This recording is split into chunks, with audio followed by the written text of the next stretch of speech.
the central message of the book to me is what I call the policy paradox that I've been alluding to before. That you had a situation where the financial markets ran amok in a variety of respects, aided and abetted, or maybe I should say enabled, by light to non-existent regulation. Light in many of the banks, non-existence in most of what got to be called the shadow banking system.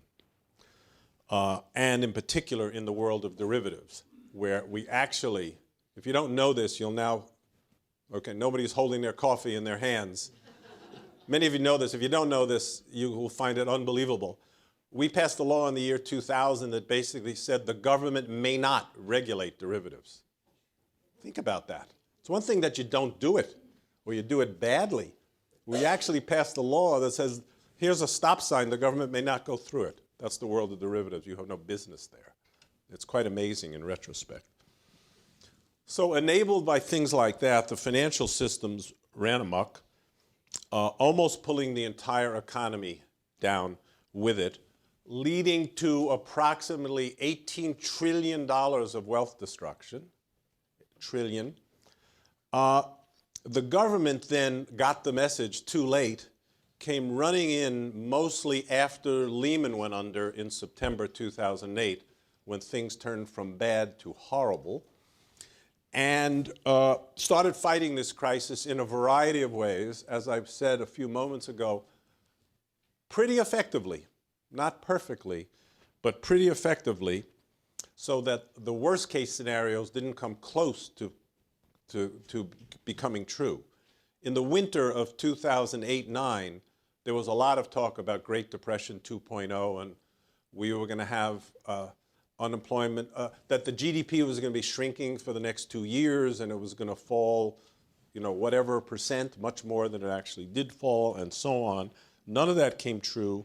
Much of the reason it didn't come true was the government interventions of various sorts, of which I can name a couple. And yet, at the end of this, there was an anti-government backlash, exemplified by the 2010 elections and the rise of the Tea Party. Right? What's the central message of the Tea Party? You remember that famous quote in the summer of 2009. Summer of 2009, not long after this crisis finally abated. Keep your government hands off my Medicare. Remember that? So it's an interesting thought. But if there was any central thought to the Tea Party, it's the government is too big, too intrusive, and get out of my backyard. That's the reaction we had to the government coming in and saving the day.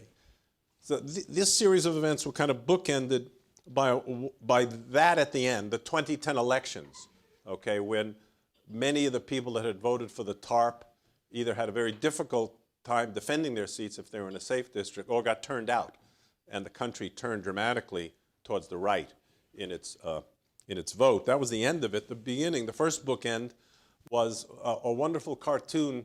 Some of you may have seen, probably a lot of you saw it at the time, but don't, if you remembered, you got a better memory than I do.